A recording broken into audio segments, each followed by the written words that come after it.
Nailed it. So thank you all for joining me today. I'm joined by Courtney Act, Alaska Thunderfuck, and Willam Belly. Thank you all so much. It's Belli. Belli. Don't say it at all. It's easier. Willam, just Willam. So to start with, the tour opened last night. Congratulations. It did, and that was our sixth show. Sixth show? Yeah, opened last Wednesday. We're 0 for 2, Ev. Really, really. Okay, we're in Brooklyn this weekend. Yes. Great. So I wanted to start by asking, what's it like to finally be performing on stage after rehearsing for weeks and weeks? It's been so much fun. Like, this show that we're doing is probably the first time I think we've like rehearsed so much with like costumes and sets and props and choreography. And so to get on stage and get to do it, I feel like we're adding something new to our genre. I mean, drag queens have been doing production for decades, but new to like Mostly in Australia. the England. drag race era genre. So many of the fans were first introduced to the three of you on RuPaul's Drag Race in different seasons, but how did the three of you come together and form this girl group? 3 years ago, a major clothing atelier known as American Apparel approached two young models, Willam and Courtney, about doing a campaign. And Willam and Courtney said, sure. And then American Apparel wanted to add a third girl, and Willam and Courtney were like, no, we're cool, we're cool. Easier with 2. But they somehow added me, and then we did a photo shoot. We did a line of t-shirts that sold out within a matter of weeks, and then the company went bankrupt in a matter of months. Mm-hmm. Interesting. But we've gone on to, we did a music video. Some could say we're the phoenix that has risen from the ashes. Yes. Certainly. So we got a single, then we got the album, and now we have a tour. Yeah. Is there any possibility of a movie down the line? Actually, funny you should mention it. We've got Maybe. a camera crew following us around this whole tour. Yeah. And we've been popping videos on YouTube, but only like select bits. We've been saving the good stuff for the silver screen. Yeah. Is it silver? Yeah. Yeah. Somewhere. So I love the album. My favorite song is definitely Heather's Question Mark, and I think there's been a large fan response to the song. For those that are not familiar with Henny Queen, Stacey Wayne Matthews, can you sort of describe her origin story and then how that intersects with the three of you? I worship. I love her. I think she's unabashed. She just has no time for nothing if she don't like it. And this song was kind of like an ode to her, just lifting her up to like the rightful spot where Henny belongs. Because anything is possible. Anything is possible. And so we have a special message. Is it from Is Stacey? it from Stacey? Hi ladies, it's Miss Heaney here with a question. I just want to say that I miss you guys and I had such a fabulous time in Atlanta. Thank you for having me. My question is, so you're on tour and you're going to so many cities, you're in a confined space. I'm the type of person that enjoys my privacy, so how do you handle that, being around so many people for so long in such tight quarters? I know it would drive me crazy, so let me know what your thoughts are. Love you guys. Mwah. I love her. She's an earth angel. I don't think of her as a man, and I don't think of her as a woman. I don't think he was a man. I don't think he was a woman. I think he was an angel. That sounds healthy. So answering her question, like, how do you guys deal with being in small confined spaces collectively? It takes being with the right people, I think. The camera crew, our tour, Personnel. They're all really, really cool people. And Yeah, we got really lucky because everyone's really chill. if you take away dick references and movie quotes, it's 90% of our conversation. But we're having fun showing people Priscilla and Golden Girls and like Don't Tell Mom the Babysitter's Dead and just very drag shit. Can I say shit? Yeah, it's Stuff. whatever you want. It's like that quote. No, I can't. It's like that quote in Priscilla where Bernadette says, I'll join the conversation on one condition. If you stop talking about drag queens, Kevin's dick, and bloody ABBA. Doesn't give us a lot to talk about then, does it? Hallelujah. But also on the tour bus, it's got bunks. There's 12 bunks, and they're kind of like your own little private... Japanese businessman hotel. Yeah.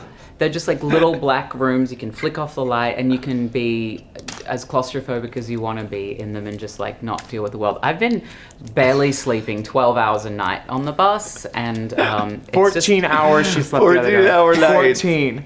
Just a quick nap. We moved back soundcheck 3 shows in a row, and I'm like, I don't why know have we how moved she it does back? that. And the manager was like, well, I was like, huh? I could have gotten worked out and gone tan and got some dick. So, besides Little Mix, who are some of the pop stars or pop girls that you are all currently standing for? And the Spice Girls. Oh, I mean, it's not very current, but Current Aren't or they past? doing a reunion though? Victoria won't do it. Victoria won't do it. It won't be the same. They were going to do that gem thing, Jerry, Emma, Melanie, but it was just like 3 of Gem. them, and then I think Which You gotta Melanie? have Wait. four. Which Melanie? I'd probably B. I don't know actually. I like Mel C. It was C. C. Oh, was okay. it? Yeah, Oh, I I like love her. Mel C. She was the voice for me. I have a question. I want to rate your favorite Spice, not just who your favorite Spice Girl is, but I think it's very telling of like what order your favorite Spice Girls were. So like mine was Jerry first, then Scary, then Mel C, then Posh, then Baby. You have the biggest brain I know. Victoria was always my favorite. Well, I don't know if she was always my favorite, but she's my favorite now. I Right. am the Posh Spice. However, I always had to play sporty because I'm tall and I wear flats. I like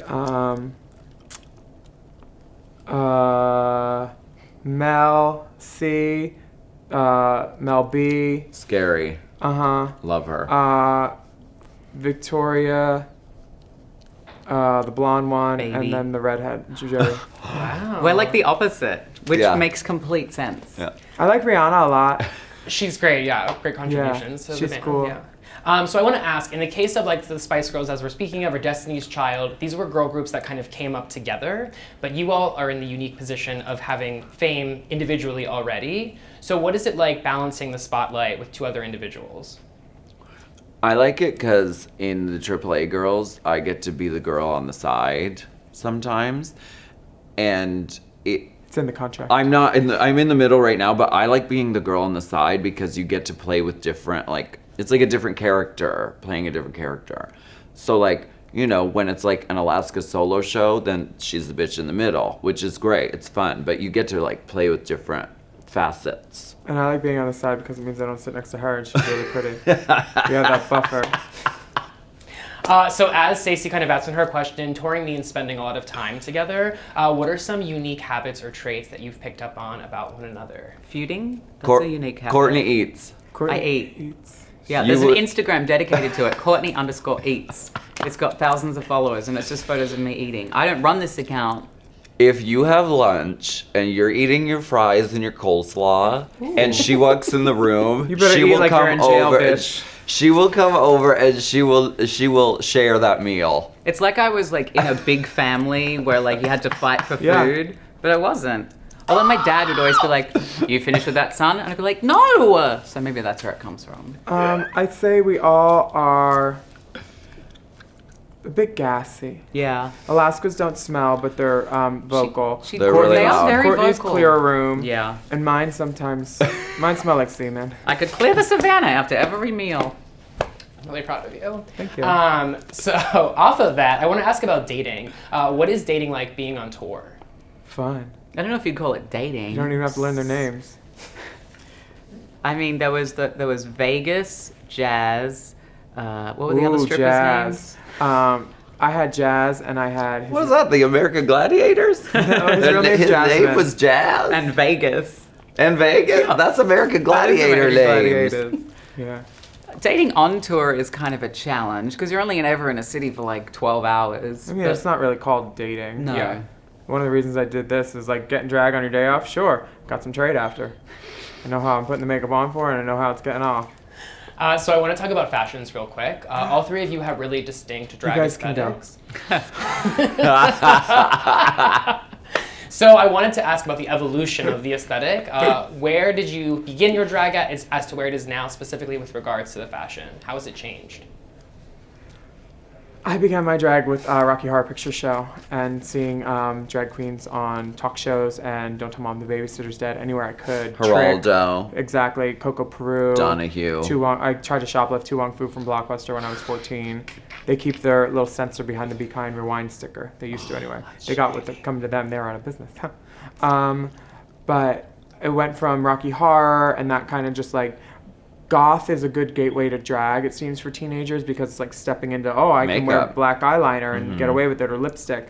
And then it kind of evolved into, I really don't love black now on stage. I think it kind of disappears, so I try to be,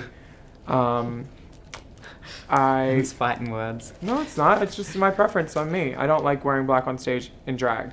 I'll wear it for a meet and greet or something, but on stage I like to be a bright spot of color, like a clown, something a little whorish, and luxe. So those are my 3 words. And I think about it every time I buy something. I'm like, does this fit in my wardrobe? How will it fit? Do I have a shoe that'll go with it? Do I have a wig?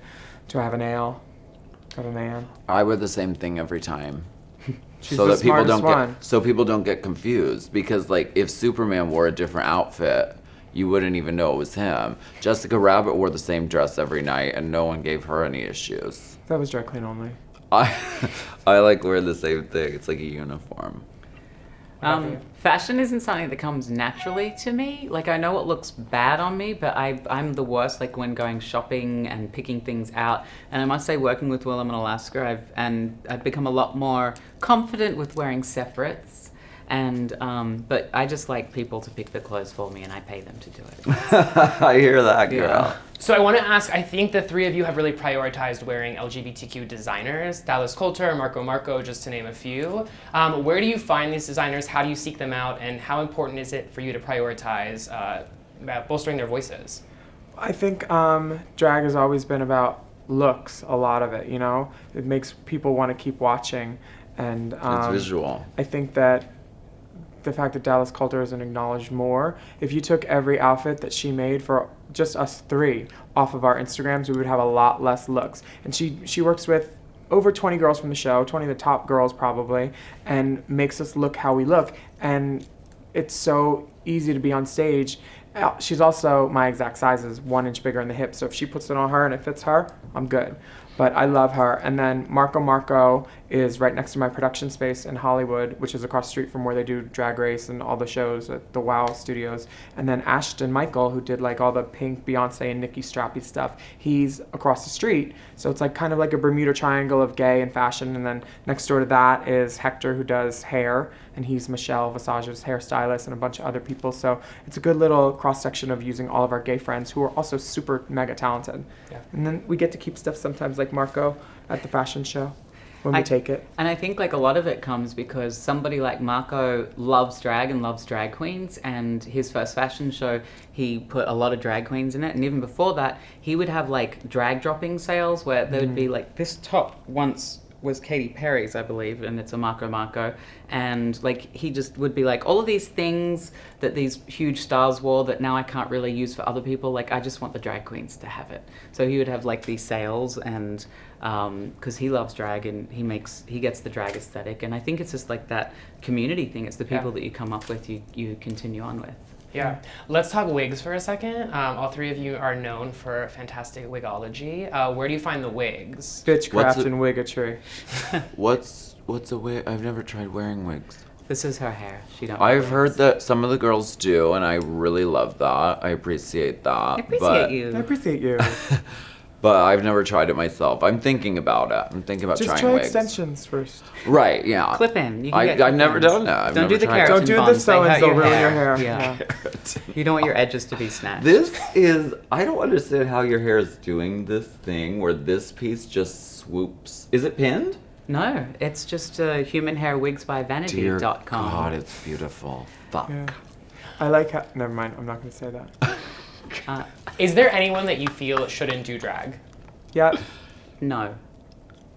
I feel like once it stops being fun and you're just doing it, when you won't give another drag queen the courtesy that you would to any other drag queen that you see on the street, and you go out of kindness is free, I think, and sometimes there's this one drag queen that just is not Can I nice name to names? people.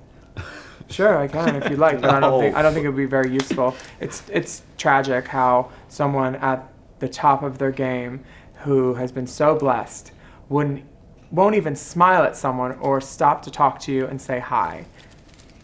You know, or there's lots of things that this person does that I don't appreciate and a lot of other people don't, but I'm the only one with nothing to lose, so I say it.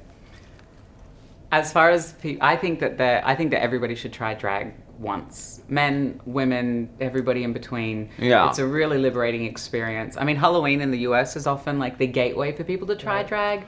Yeah, I know, like, totally. Friends' straight fathers are like, oh, it's Halloween, I'm getting in drag. And as much as it's done maybe like as a wink, wink, nudge, nudge, I think that once they're in it, they're like, there's something about this. And I think that it is a evolutionary experience for, a straight man to dress in drag. And I think that it's open to everybody. Do you think 2017 is a good time to be a drag queen? I think it's probably the best time in history thus far. I think there was a lot of amazing creativity and underground stuff in the 80s and 90s, but this is like, drag is going mainstream. I always thought there'd be like one drag queen to rule them all, but what it seems like is that we're like surrounding mainstream society in a circle and slowly stepping inwards. Like there's Willam is the YouTube queen, Alaska has got amazing music and this cult following, and there's like Adore, Bianca's selling out 1,000-seat, Miss Fame is doing her beauty thing, Violet is swinging from the ceiling on She's a lyra. cabaret sensation. She sold out Edinburgh for like 60,000 people. 6,000. Whatever, shut up. In Carry the one. 2015, The Advocate declared that drag is activism. Earlier this year, Rupaul was quoted as saying that drag is political. Where do you guys situate the conversation around drag and its obligation to speak to social or political dynamics? I mean, I agree with The Advocate, but I think that drag didn't just become political in 2015. I think it's always been political when you're bucking the trend of the status quo. Yeah. I think that drag has a long history of standing up for what they don't believe to be correct, which is one of the reasons I'm so outspoken. RuPaul's book, she did it to Milton Berle when he pissed her off on stage, and that's always been a big inspiration for me. Don't take shit from nobody, And from 1969 and throughout Marsha P. Johnson's life, she's one of my biggest inspirations, They still don't have her murder solved. It's terrible. And there's a documentary coming out this year on Netflix about that. I'm super excited. I hope something gets done. But people have been standing up in the drag community for years. And trans, because Marsha was trans. And I recently learned that even if you don't have surgery, you could still be trans and stuff. So I'm trying to get those demarkers. What are they called? Demarcators? Yeah, those, right. But I think it's super important that we show up. And I mean, on Pride, you always see like the drag queen and then like the feather boa person on the news for that stuff. But we're there doing other stuff. And I'm personally big into activism, not slacktivism. I say it a lot because a lot of people just repost something. It's like, get out there, do something. Go visit your friends in the hospital who are sick. Go make an old person's day brighter. They fought for us. Give back to them because they're the ones that are allowing us to be here doing our job. It's very, very, very fucking important to me. I want to talk for a minute about the fandom. You guys have incredibly rabid fans. I know particularly Reddit is a place in which just rumors can start and circulate, and fans are very vocal about wanting to make accusations and fight with one another, etc. What's been your experience of sort of growing a fan base? I like fans that blow my hair. That blow your hair? Mm-hmm. Oh, fans, like... I mean, we wouldn't get to do what we do without the fans. Like, it's amazing to have this audience online and to be alive in this social media age. And I think for the three of us, we grew up in a pre-social media world, and we're sort of like lucky that our audience is so young and so active on social media. And it's just amazing to be able to like have this influence and this interaction. And like, I love creeping around the dark corners of Reddit. Silk Road. I don't go there. I'm like, I don't go there. I like just like lurking in the corners and like reading their comments, and every now and then I'll accidentally like upvote something, and I'm like, oh my god, I'm sorry, I've desecrated your sacred space, and I feel so guilty. I found Reddit through my favorite forum, which is reddit.r/popping. It's about cysts and pimples, and I love it. And then one day I saw a little like envelope in the corner, and I was like, what's that? It's orange. Someone wrote me a message, and they were like, hey, somebody's saying some shit about you in this. And I was like, oh. And I was like, how do I reply? See, and I literally... don't go there. I went there, and Alaska and I are very different. She's very unavailable, and she keeps this mystery and allure about her. I'm different. I want to put everything in my mouth, taste it and lick it. So I'm very vocal about that stuff. And I mean, that's just me. I grew up in a bar my grandparents owned, and I could just like talk to everybody. It was never don't talk to strangers. And I'm not always the brightest, but I talk to them, and hopefully I learn a little bit from everybody. I love get a that. number. I love that the fans are so attentive, though. Oh, they keep receipts. And really, and Drag Race is so special in that way because, like, they pay attention to every single detail. They understand nuance. They get it.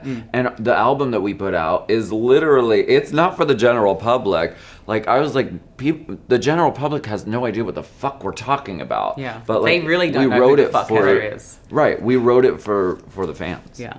Right. So drag is starting to get a lot of mainstream recognition this past couple of years, especially with the Emmy nominations. I'm curious where you situate the conversation around the mainstreaming of drag. Do you believe it's going mainstream, and does drag have anything to lose by going mainstream?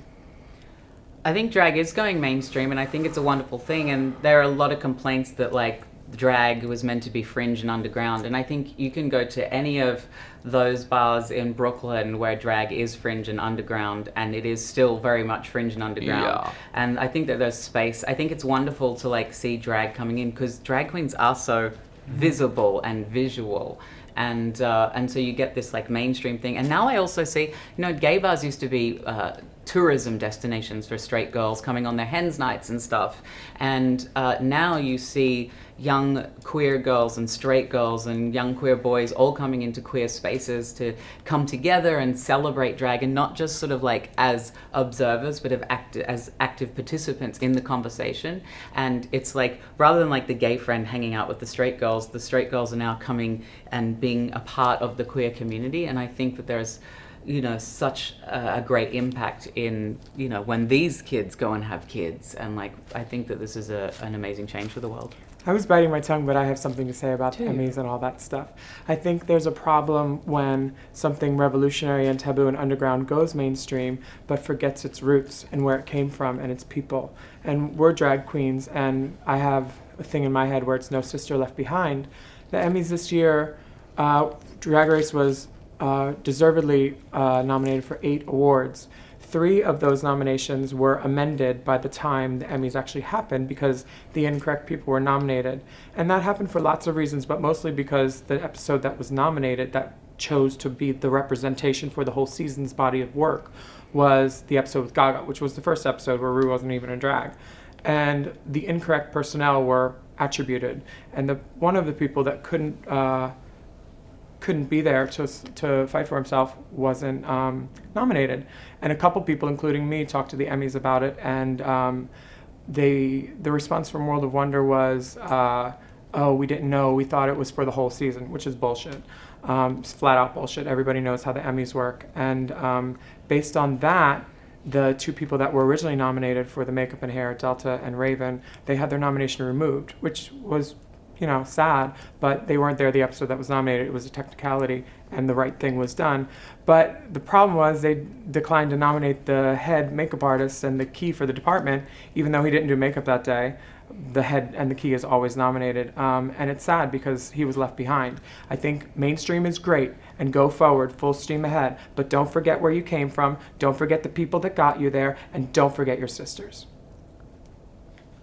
Where do you 2 come down on that? I think it's important to remember where you came from. I mean, I grew up in the Sydney drag community in the early 2000s, and all of my elders were, showgirls from the 70s and 80s. And I think that's one beautiful thing about drag culture is you still have this generational intersectionality.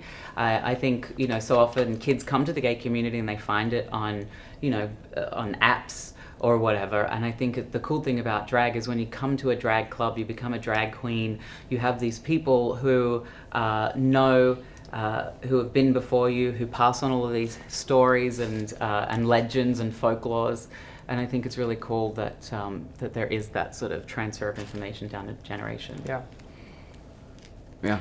Willam, I wanted to ask you about some recent accusations being made online, citing transphobic rhetoric in a conversation that was had online between you and Courtney, in which a fan submitted a question. You did respond to this on Twitter, saying that you misspoke, but I wanted to ask you specifically if you could recount what had happened. Yeah, what's rhetoric? Oh, sorry, rhetoric was a debate going on online. Oh, I did my Suck Less show. And friends come on and we give unqualified advice. I just talk out my ass usually, basically. And Courtney was there, and I'm extra comfortable with her. And I said some stuff that was probably a little more flippant definitely more flippant than what I meant. And in my head, there were more wheels turning about the comment, just because you cut off your tits doesn't make you a man. Because my grandma had her tits cut off when she had a double mastectomy, and then she tried to rebuild it, and she got a resurgence of the cancer, tits gone again. And my mom used to say, just because grandma doesn't have tits doesn't make her a woman. Tits don't make a woman, you know? Your Aunt Nancy has an A cup, she ain't got no titties. So in my head, that was in there definitely. And then also, if a lesbian wanted to cut off her boobs and still be a lesbian, she could, you know? Tits don't make your gender or sex. I'm still confused on it a little bit, but I'm trying. The things I said, everyone's like, he's ignorant, he's ignorant. And in my head, ignorance is not adjusting your thought after being taught. I have, and it's like people are saying, you have so many trans friends. You did a video with a trans man that week. Me and Alaska worked out with my friend Angel in Dallas, and he's got such a good fucking pump. Yeah, he's rad. And after I said that the next morning, he texted me and he says, yo, what's up? And I was like, once it had a face, my comment made so much more sense why it was inflammatory. And also, people don't know what's going on in my head. They didn't know, like, I was thinking about my grandma. They didn't know I was thinking about a lesbian I read about who cut off her tits. They didn't know that all they saw was reading what I read in black and white was really horrible, and then seeing the clip of it. And they don't know everything else that was there, I guess. But I'm glad I said it, because now I know more, and the conversation opened. And if anybody needs to step in shit for more people to learn, good, because conversation leads to change, and change leads to better outfits. Oh my God, are those jet skis? And Courtney, what was going through your head during that conversation? I think one of the remarkable things was how poised you remained and really clear in terms of explaining to Willam what trans folks might be thinking in that moment or why they might disagree. And it was really a conversation between the two of you rather than one person attacking the other or saying you were wrong. As you pointed out, it's a learning experience. What were you thinking in that moment? I think that it's really easy, and we see it in the current political climate, for people to polarize themselves and say, like, you're wrong, you're right, and that's where the conversation ends. And I think that one of the most important things is actually sort of like taking steps towards the middle, raising, you know, the tones of voices and actually starting a conversation. And I think that's much more important than saying, like, Willam, you've made transphobic comments, that's it, I'm not talking to you anymore. I mean, I've known Willam for years now, and I know that part of the magic of Willam is that his mouth just happens, and sometimes the things that come out of it may be inappropriate, but I think that being willing to have a conversation about it is really important. I also think that educating yourself and, you know, not putting the burden of proof on, you know, the minority to explain themselves constantly is important as well. And I think that is one thing that we see a lot in today's world is people are like, well, explain to me what racism is. And it's like, well, there's a lot of resources on the internet.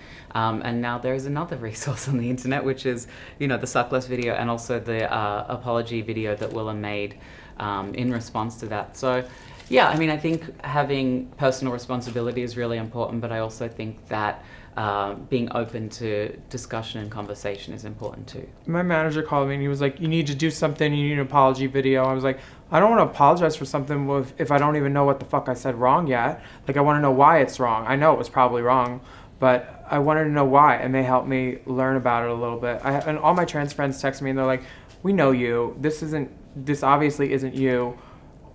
What happened? And when I explained it, everybody's cool with me still in my circle, and that means a lot to me. And people are reaching out online and saying they're still fans. Some people are like throwing out my merch, and someone threw out a plastic phone case, and I was like, don't do that, recycle. Hate me, not the environment. But you know what? If I lost a few fans, but gained a better knowledge of stuff, you know, cookies crumble. I want to end by having each of you tell each other one thing that you love about the other one. So I want to start with Courtney for each Alaska and Willam. What's one thing that you love about both of them? I love the minimalism of Alaska. She has this power to just command an audience and just stillness, and it's just amazing to watch. She can just like stand on stage and the audience just lean in closer. And I think the thing I love about Willam is there's this brashness that doesn't care in the best possible way, and I constantly kind of when working with the both of them, I'm always like, okay, like, let's step this up, like, let's bring this up to my version of like Willam's level or of Alaska's level, and I love that about working with them. What about you, Alaska? Oh, I'm like crying. Don't cry that last. Yeah, what last? Still wearing a lash. She's your sister. Courtney, I love your openness, and it's like on like a spiritual, like human level. You have like an openness. It's like this. It's like a childlike view of the world, like so open to experience, and I love that. I love being around your energy. And Willam, you're so fucking loyal, and and just like you're fucking so fucking loyal, like to the fucking like die hard, and I love that about you. Thank you. I love you. Aww. I love. Someone once said to Courtney and I, if you put Courtney's face on Willam's body, you get the perfect drag queen. And then Courtney and I both said, but whose throat? And they looked at us and said, Alaska. But we didn't know if the throat was for whatever purposes throats are for. For singing. Or, most likely singing. Or eating. We're vocalists first. Yeah, vocalists. Vocalists first. So I love looking at Courtney's face. I can literally get lost in it. And they're both probably my best friends for sure. And Alaska teaches me a lot about restraint and playing the game but never compromising yourself, because she's the best at it. She's the one, you know? And when people are like, oh, you have to do drag today, all those shows in a row. We don't have to do drag. We get to do drag, and we're so fucking lucky, and we all love our job, and it is a blessing anytime someone comes to see us. Like, oh, I didn't know if I could tip on stage during this kind of show. It was a big show. It's like, girl, well, you could take your money, but we want you to have fun and clap, and, you know, like, it's a blessing, you know, and we're fucking lucky, you know? Who knew we could grow up and play dress up and be, you go, well, I should show you my makeup. Ooh. Who knew that this could be possible? I could be this shiny when I grow up. But yeah, I think anything is possible. What a lovely note to end on. Right. I want to thank you all for being here. It's been such a pleasure watching the three of you sort of rise to fame and use your platform for such good. I think the three of you really are the best things that drag has to offer, and I think you've made a really big difference in a lot of young people's lives, all three of you individually, and yeah, I think it's really incredible. Thank you. Where can people catch more information about the tour? AAAGirls.net. Awesome. And the music is available on iTunes and Spotify and anywhere you can listen to music, and check out their videos on YouTube. We got Brooklyn, Boston, Toronto, Detroit, Chicago, Denver, LA, San Fran, Portland. Come see us, please. Yeah. Great. And on our YouTube channels, we're doing like BTS series. On Alaska, you can see the after show. On mine, you can see the Courtney Chronicles. On Willam's, you can see the Beatdown and the Leftovers. And it's just like we're documenting it all and putting it online. And it's fun. We hope people, even if they can't come to see the show, we hope they enjoy watching it from afar. Yeah. But come see it. But come see it. If you're in a city, come see it. But if you're in Europe, we'll forgive you. Great. Thank you all so much. Thank you. Bye. Thanks.